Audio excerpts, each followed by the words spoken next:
Chapter 8. Two more golden tickets found. That evening, Mr. Bucket's newspaper announced the finding of not only the third golden ticket, but the fourth as well. Two golden tickets found today, screamed the headlines. Only one more left. All right, said Grandpa Joe, when the whole family was gathered in the old people's room after supper. Let's hear who's found them.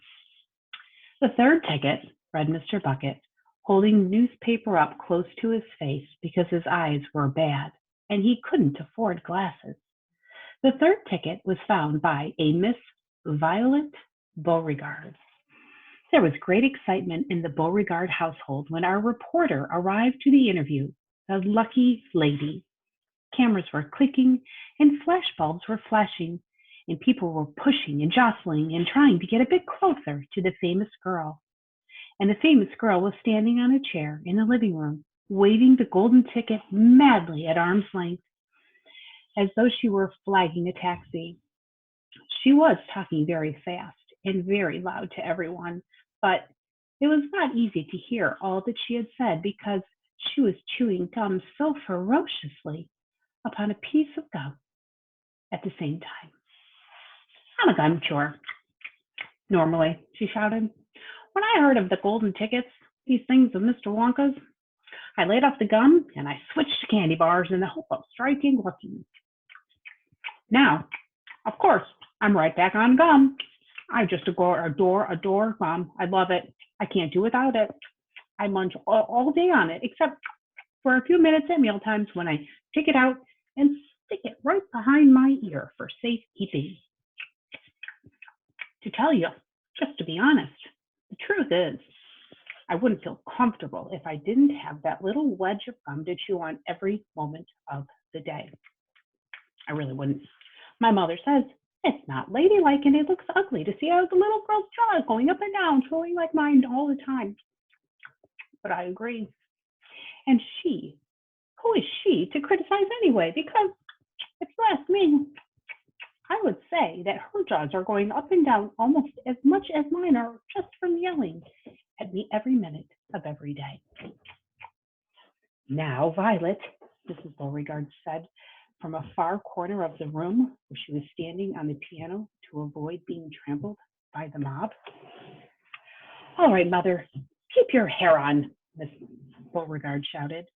And now, she went on, turning to the reporters once again, it may interest you to know that this piece of gum I'm chewing right at this moment is the one I've been working on for over 3 months solid.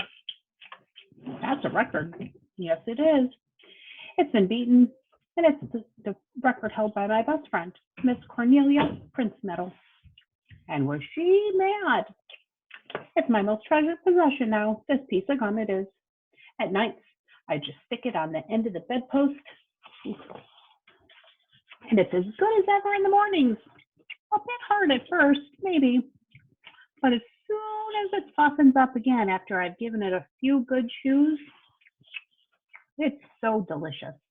Before I started chewing gum for the world record, I used to change my piece of gum once a day. I used to do it in the elevator on the way home from school. Why the elevator? Because I like sticking the gooey piece that I'd finished with onto the elevator buttons. Then the next person who came along and pressed the button got my old gum at the end of his or her finger. And what a racket they kicked up, some of them. You'd get the best results with women who have expensive gloves on. Oh, yes, I'm thrilled to be going to Mr. Wonka's factory. And I understand that afterwards he's going to give me enough gum to last for the rest of my entire life. Whoopee! Hooray! Beastly girl, said Grandma Josephine.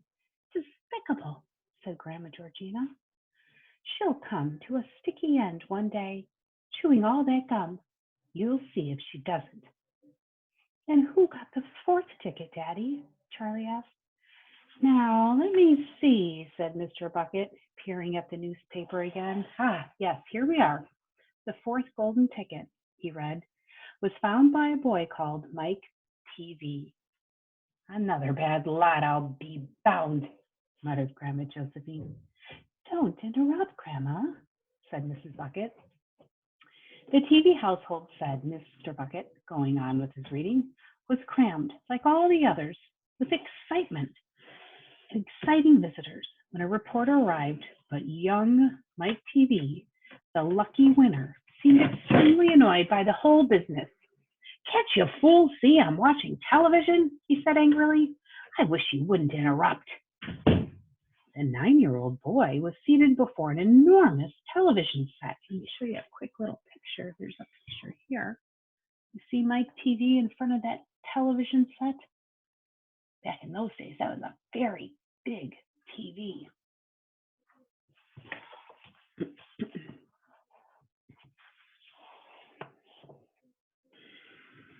Where was I?